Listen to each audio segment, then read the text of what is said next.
Prezados irmãos e irmãs, nos aproximamos da festa de Pentecostes, aquela festa da igreja na qual nós nos lembramos do Espírito Santo, na qual nós damos atenção ao Espírito Santo que nos foi enviado por Jesus ressuscitado. E nós cristãos, nós cremos que Deus é Pai, Filho e Espírito Santo, três pessoas em uma essência, e nós acreditamos que Deus se revelou a nós, veio até nós em Cristo e no Espírito. Ou seja, Deus enviou o seu Filho, o Verbo eterno, que historicamente foi chamado de Jesus Cristo, mas Jesus já pré-existia como Filho desde toda a eternidade em Deus. Jesus foi gerado no seio de Maria no poder do Espírito Santo. Ou seja, o Espírito Santo é, na verdade, o poder de Deus em ação, o poder amoroso de Deus em ação, o amor de Deus em ação. Santo Agostinho afirmava que na Trindade há três pessoas: o Pai, o amante, o Filho, o amado, e o Espírito Santo, o amor. Então, para Santo Agostinho, o Espírito Santo é o amor entre o Pai e o Filho em pessoa.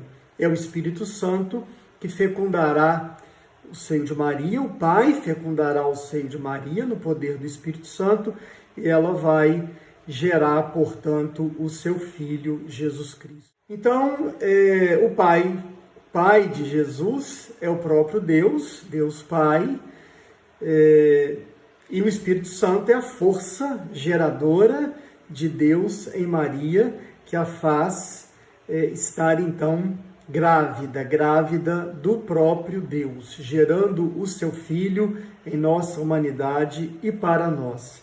E nós não podemos separar o Espírito Santo de Jesus. Jesus, na verdade, é o Filho de Deus no poder do Espírito Santo. Ele é gerado no Espírito, estará sempre unido ao Espírito. Claro, a Trindade está sempre unida, não se separa. São três pessoas que estão sempre unidas, embora cada pessoa da Trindade possa ter um protagonismo na revelação de Deus à humanidade. O Pai cria, o Espírito Santo é aquele em quem o Filho se encarna, o Filho é o Salvador e o Espírito Santo é o Santificador. Então o Espírito Santo ele está intrinsecamente, claro, ligado aí a Jesus desde toda a eternidade, e estará também no seu percurso histórico de salvação da humanidade, de revelação de Deus à humanidade. Quando Jesus é batizado no Jordão, ele é ungido pelo Espírito Santo para a missão.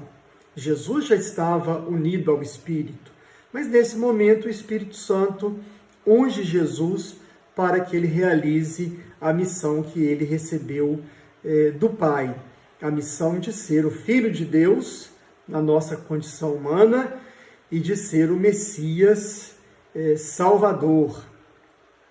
Jesus vai anunciar o reino no poder do Espírito Santo. O conteúdo da pregação de Jesus pode ser resumida nessa expressão, reino de Deus. Reino de Deus expressa aquilo que Deus quer para a humanidade, aquilo que Deus deseja desde todo sempre para todos os seres humanos. Deus quer que os seres humanos vivam em paz, em fraternidade, em justiça, em liberdade. O Pai quer que todos os seres humanos se tornem seus filhos no Filho Jesus. E Jesus vai, então, anunciar o reino. Ele vai mostrar esse reino, inclusive, com as suas ações, e isso no poder do Espírito Santo. Portanto, Jesus, ele realiza a sua missão aí motivado pelo Espírito Santo. E é no Espírito Santo que ele vai manter sempre sua intimidade com o Pai. A oração de Jesus expressa sua intimidade com o Pai, uma intimidade que se dá no Espírito. E Jesus, na sua oração, vai chamar Deus de Pai, de Abá, de Paizinho. Quando Jesus se entrega a Deus Pai na cruz para a nossa salvação, em nossa humanidade, ele fará isso também no Espírito Santo. Jesus se entrega ao Pai no Espírito. A carta aos Hebreus dirá exatamente isso. Ele se entregou ao Pai em virtude de um Espírito eterno. E esse Espírito eterno é o Espírito Santo. E o Pai vai ressuscitar o Filho no poder do Espírito Santo. Com a ressurreição do Filho, o Pai está confirmando toda a vida de Jesus, está autenticando toda a vida de Jesus e dizendo para a humanidade que, de fato, Jesus é o seu Filho, que, de fato, ele agiu em Jesus e que a palavra de Jesus para os seres humanos e para toda a humanidade é a palavra que ele tem a nos dizer. Em Hebreus nós lemos que Jesus é a expressão do ser do Pai, ou seja, é em Jesus que Deus se revela plenamente à humanidade. E o Pai vai ressuscitar Jesus, então, no poder do Espírito Santo. Os evangelistas vão apresentar Jesus ressuscitado, doador do Espírito. São Paulo vai falar do como Jesus é ressuscitado, da modalidade da ressurreição. E Paulo vai dizer que essa ressurreição acontece no Espírito Santo. Paulo vai dizer na carta aos Romanos, capítulo 8, versículo 11, e se o Espírito daquele que ressuscitou Jesus habita em vós, aquele que ressuscitou Cristo Jesus dentre os mortos, dará vida também a vossos corpos mortais, mediante seu Espírito que habita em vós. Então, Paulo atribui a ressurreição de Jesus ao poder de Deus Pai, que age no Espírito Santo. Ou seja, quando ressuscita Jesus, Deus manifesta sua ação poderosa. E é no Espírito que Jesus é vivificado, o Espírito vivifica Jesus. E Jesus ressuscitado, na nossa condição humana, ele será o doador do Espírito. Ele vai enviar o Espírito Santo de junto de Deus. No Evangelho de João, Jesus inclusive dirá que ele precisa partir para que o Paráclito, para que o defensor possa vir a nós. É o Espírito Santo. Então, o dom fundamental do ressuscitado é o Espírito Santo. Esse é o dom fundamental do ressuscitado. Nos evangelhos sinóticos, a vida cristã é apresentada como um discipulado. Os cristãos são aqueles que seguem a Cristo, aqueles que ouvem o anúncio do reino de Deus, aqueles que se convertem, mudam de vida, porque evidentemente a acolhida da mensagem do reino exige conversão, embora essa mensagem seja de misericórdia. Não há nada que o ser humano possa fazer para merecer essa misericórdia, mas Deus se oferece a ele em Cristo como misericórdia, ele acolhe, essa acolhida o faz mudar de vida e ele se torna discípulo de Jesus, seguidor de Jesus. Jesus será o seu mestre e ele vai seguir as pegadas do mestre. Ele vai seguir o caminho que o mestre lhe indica. Então, o cristão, nos sinóticos, ele é, sobretudo, um seguidor do caminho de Jesus, Jesus que anuncia o reino.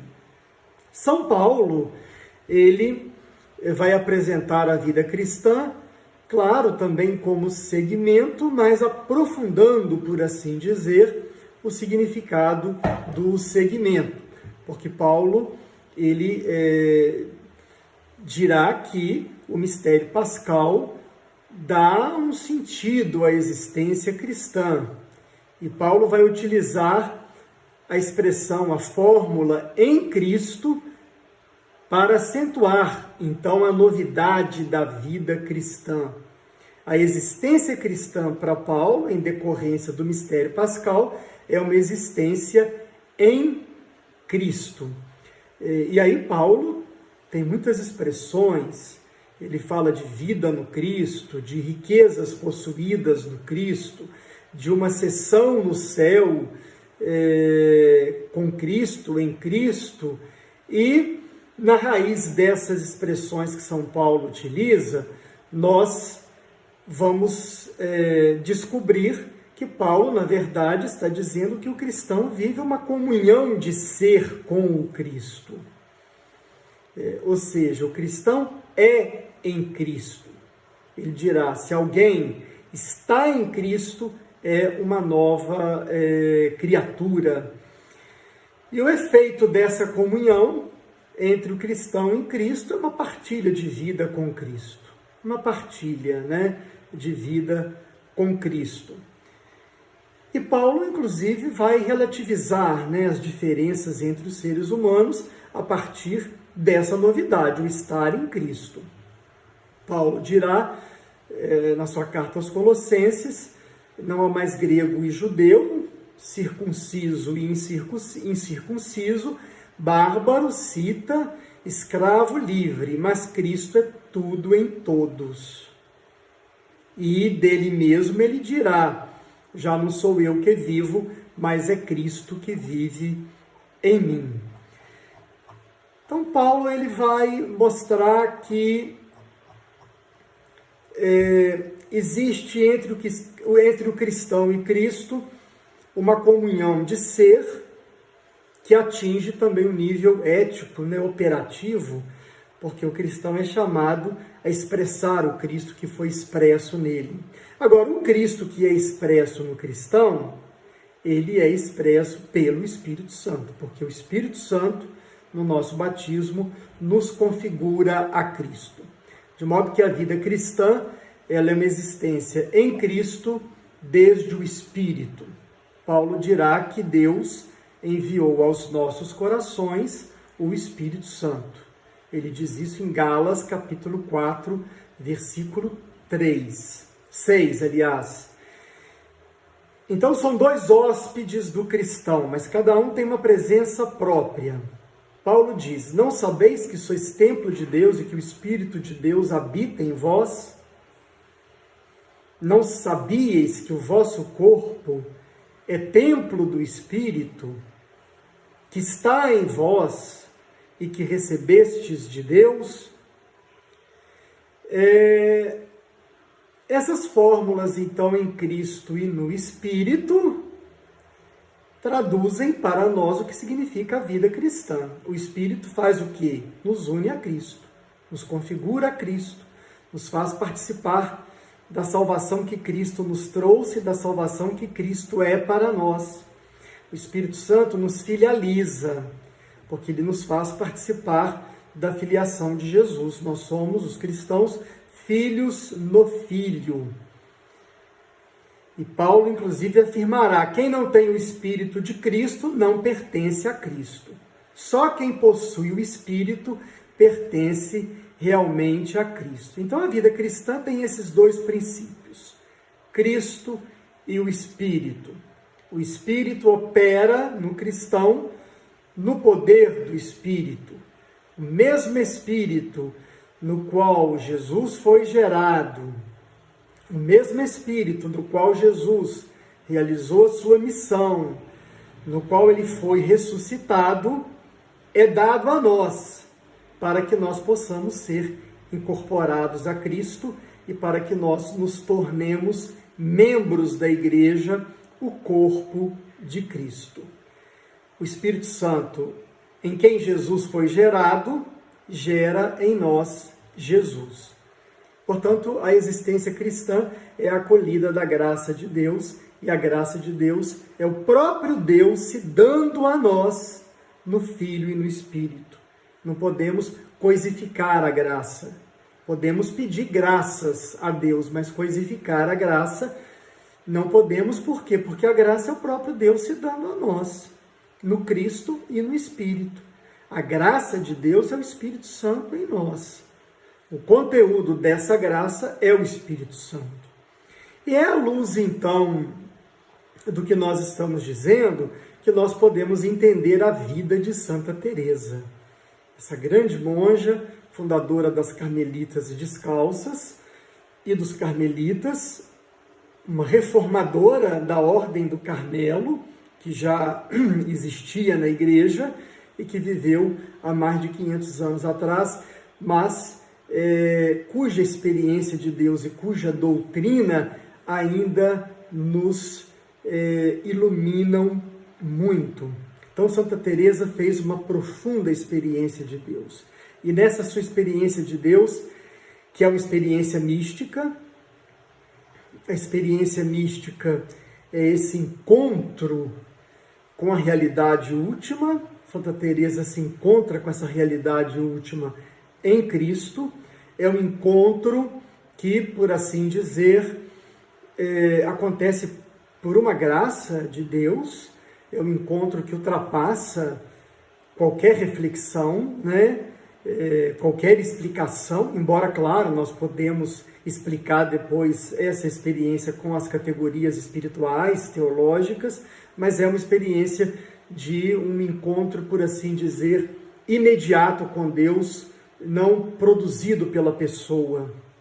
É uma experiência de uma comunhão com Deus. A pessoa se sente posta numa comunhão com Deus. Santa Teresa, ela vai explicar isso de uma maneira muito bonita, da seguinte maneira: enquanto na oração buscava pôr-me aos pés de Jesus, do modo que falei, e às vezes no próprio ato de ler, me sentia invadir de improviso um sentimento tão vivo da presença de Deus que não podia duvidar de nenhum modo que Deus estava dentro de mim e eu completamente imersa nele.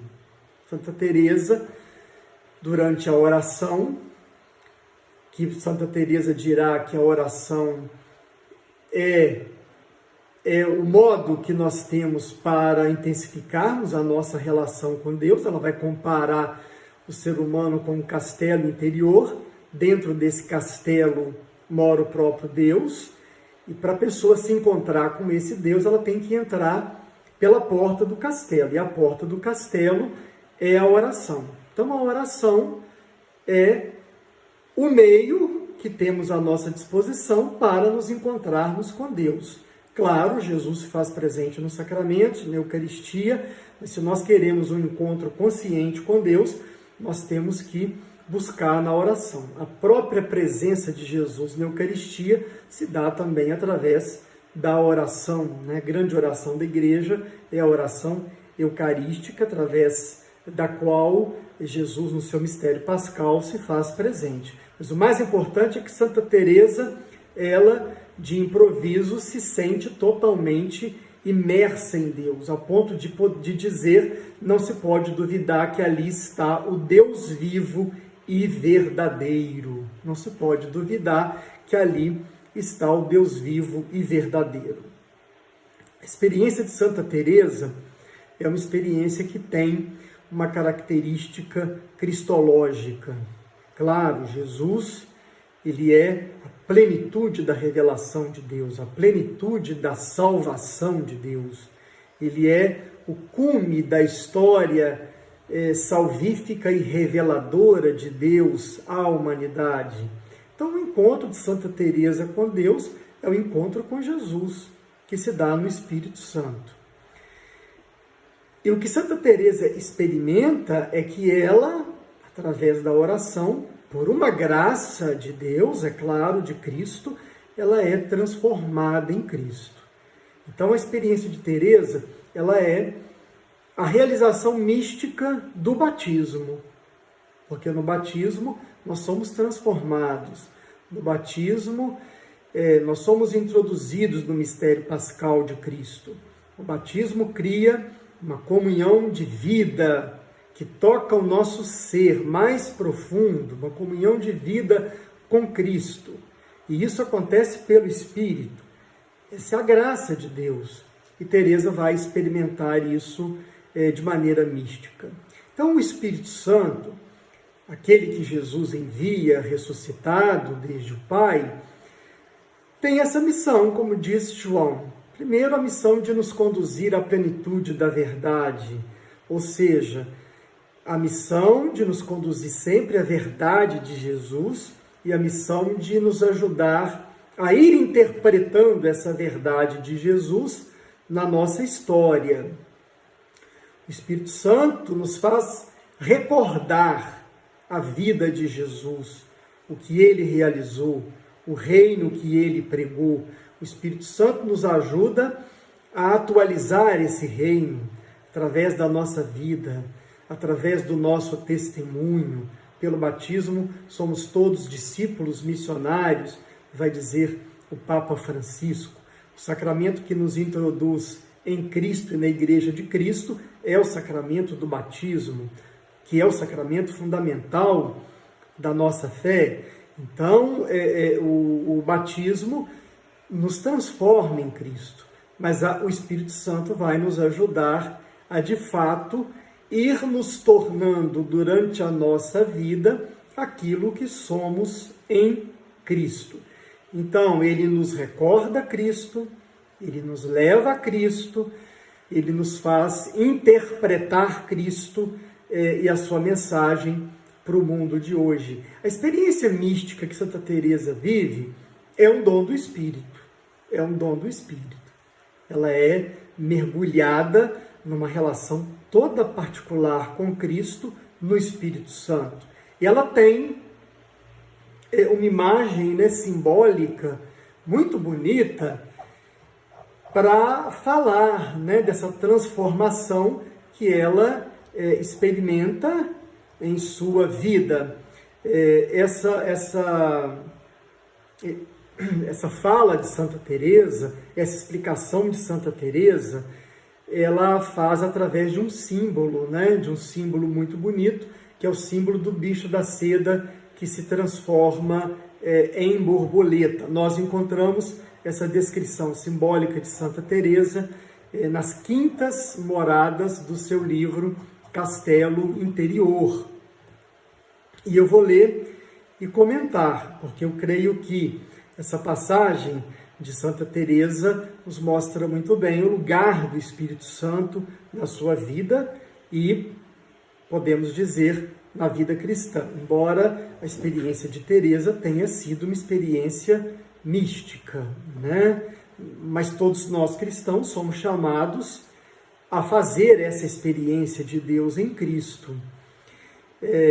Teresa fez nessa modalidade mística, mas em nossa experiência de Cristo há sempre algo de místico, ou seja, nós podemos estudar sobre Jesus Cristo, nós podemos ler livros sobre Ele, nós podemos aprofundar muito o nosso conhecimento sobre Ele a partir daquilo que a própria história hoje nos permite saber sobre Ele, a partir daquilo que estudos de grandes estudiosos da Sagrada Escritura nos permitem saber sobre Ele, mas, muito mais do que isso, nós precisamos de estar numa comunhão com Ele, porque Ele está vivo, Ele está presente em nós, pelo Espírito Santo, presente na Igreja e presente no mundo.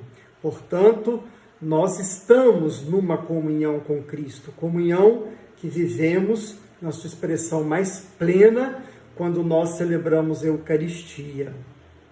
E Teresa, ela vai dizer assim: já tereis ouvido falar das maravilhas de Deus, no modo como se produz a seda, invenção que só ele podia conceber.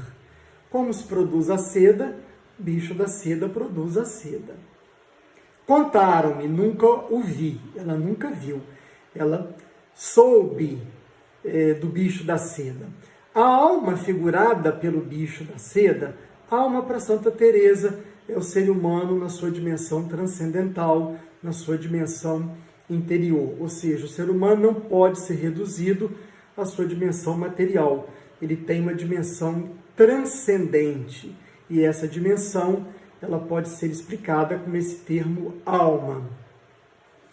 Então a alma, segurada pelo bicho da seda, vai cobrando vida quando, com o calor do Espírito Santo, começa a se beneficiar do auxílio geral que Deus concede a todos. Então, através do Espírito, Deus concede a sua graça a todos. A nós, católicos, através dos sacramentos, mas, como afirma o Vaticano II, na Gaudium et Spes, Deus tem um modo conhecido só por ele de fazer a graça da redenção chegar a todos os seres humanos. E todos os seres humanos, de boa vontade, que são fiéis à sua consciência, na qual Deus fala, podem acolher esta graça. Ao principiar o que vou escrevendo, contei como, ao crescer, começa a lavrar a seda e a construir a casa onde há de morrer. Então o bicho da seda começa a construir um casulo com essa seda, e nesse casulo ele vai morrer. Para nós essa casa é Cristo. Portanto, Cristo é esse casulo no qual nós construímos a nossa casa. Eis o que eu queria dar-vos a entender. Parece-me ter lido em algum lugar, ou ouvido dizer, que nossa vida está escondida em Cristo ou em Deus, o que é a mesma coisa, ou que nossa vida é Cristo. Então, Teresa, ela não teve acesso à Bíblia toda, mas ela leu alguma passagem de um livro espiritual, ou ouviu na proclamação da palavra de Deus, certamente aquela frase de São Paulo, nossa vida está escondida com Cristo em Deus. Vejamos agora o fim que leva a este verme. O verme é o bicho da seda. Eu disse tudo isso para chegar aqui. Dele sai uma borboleta branca. Semelhante coisa acontece nessa oração. É através da oração que a pessoa entra na intimidade com Deus. Dele sai uma borboleta branca. Então, aquele verme que tece um casulo de seda, ele se transforma numa borboleta branca. Semelhante coisa acontece à alma inteiramente morta para o mundo. Ó maravilhas de Deus! Quão transformada sai ela daqui, depois de ter estado imersa na grandeza do Senhor e tão unida a Ele, embora só durante um pouquinho de tempo. Digo-vos, na verdade, a própria alma não se reconhece mais. Veja a diferença entre um verme repugnante e uma borboleta branca. A diferença é a mesma. Poderíamos dizer, então, que o bicho da seda somos todos nós, todo cristão, que deve construir a sua casa em Cristo. Deve se construir em Cristo, porque ele já está em Cristo desde o batismo. O processo de fecundação é o Espírito Santo. E nesse processo de incubação, aliás, nesse processo de incubação do bicho da seda, o Espírito Santo vai transformando a pessoa em Cristo. Vai concretizando a união da pessoa com Cristo. E a pessoa se sente, portanto, transformada. E Santa Teresa dirá que a diferença entre a sua realidade anterior e a posterior é a do verme para a borboleta. E Santa Teresa, ela vai, inclusive, falar da transformação que isso opera na vida dela. Uma transformação que, claro, repercute na sua vida ética, no seu amor às irmãs, no seu amor às pessoas, no seu amor, inclusive, aos inimigos. Teresa vai apresentar o amor aos inimigos, ao inimigo, nas sétimas moradas, como sendo o critério básico do crescimento espiritual. A pessoa que realmente foi transformada em Cristo, que chegou à maturidade da sua relação com Cristo, da sua vocação com Cristo, ela é capaz de amar, inclusive, o inimigo. Mas Teresa, ela vai dizer no livro da vida, ela conta a sua história, depois ela interrompe, faz um pequeno tratado da oração, depois ela volta a falar de si mesma. E aí ela vai dizer: retomo a história da minha vida de onde havia deixado. Daqui para frente é um outro livro, um livro novo, uma vida nova. Aquela descrita até aqui era minha, aquela que vive. Desde que comecei a falar de oração, é Deus que vive em mim. Aquela que vivo, desde que comecei a falar de oração, é a que Deus vive em mim. Então ela vai dizer: eu, depois daquela experiência, me via outra em tudo. Vi que me tornava em um instante outra. Então Santa Teresa vai dizer: bom, mas essa experiência do Espírito me fez experimentar que Cristo vive em mim. Cristo vive em mim. Eu estou identificada com Cristo. É Ele que vive em mim. E a vida que eu vivo é uma vida que eu vivo com Ele, a partir dele. A minha vida, a minha relação com o mundo, a minha relação com as pessoas, a minha relação com a igreja é aquela que se dá a partir da presença de Cristo em mim. E Teresa, ela conclui que se Cristo vive nela, a sua vida ela tem que ser caracterizada pela caridade. Ou seja, ela não somente deve encontrar Cristo nos outros, mas ela deve ser Cristo para os outros. Ela deve ser Cristo para os outros. E ela vai dizer assim, muito claramente, para as irmãs: convencei-vos. Mas isso ela diz a todos os cristãos. Quanto mais adiantadas estiverdes no amor do próximo, tanto mais estareis no amor de Deus. Quereis saber a razão? É tão grande o amor de Deus para com os homens, que em paga do amor que tivermos a eles, Sua Majestade fará crescer por 1000 maneiras o amor que temos a Ele. Não posso duvidar. Em outra passagem do livro Moradas, ela dirá: o Senhor quer obras. Se vês uma enferma a quem podes dar algum alívio, não tenhas receio de perder a tua devoção e compadece-te dela. Compadece-te dela. Ou seja, Santa Teresa está dizendo: bom, mas o Espírito Santo nos configura Cristo. E o Espírito Santo nos faz expressar Cristo. E como nós iremos expressar Cristo? Através do amor desinteressado aos nossos irmãos. Um amor que é superação do egoísmo, um amor que nos arranca do nosso próprio interesse e nos faz buscar o interesse dos irmãos. No final das contas, Teresa vai dizer: toda essa experiência nos faz amar a Deus sobre todas as coisas e nos faz amar ao próximo como a nós mesmos. E isso foi o que Jesus, na verdade, nos ensinou. Então, o Espírito Santo é o dom fundamental do ressuscitado.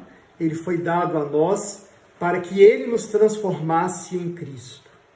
Porque o Espírito Santo ele trabalha em nós, nos configurando sempre mais a Jesus Cristo. Sempre mais. Por isso que a oração é importante, porque nela nós tomamos consciência daquilo que somos, daquilo que devemos nos tornar. Na oração nós nos abrimos à graça de Deus, nós nos abrimos à ação do Espírito. E esse mesmo Espírito, na nossa história, nos fará expressar o Cristo que foi impresso em nós por Ele, através das nossas obras de amor, de caridade e de solidariedade. Que a celebração de Pentecostes possa nos lembrar o que somos na graça de Deus e que a nossa vida seja, de fato, expressão de Jesus Cristo que habita em nós pelo Espírito Santo. Então, que o Espírito venha sobre nós e que o Espírito Santo nos transforme em Cristo para que Cristo continue através de nós a sua obra de salvação e de revelação no mundo. Amém.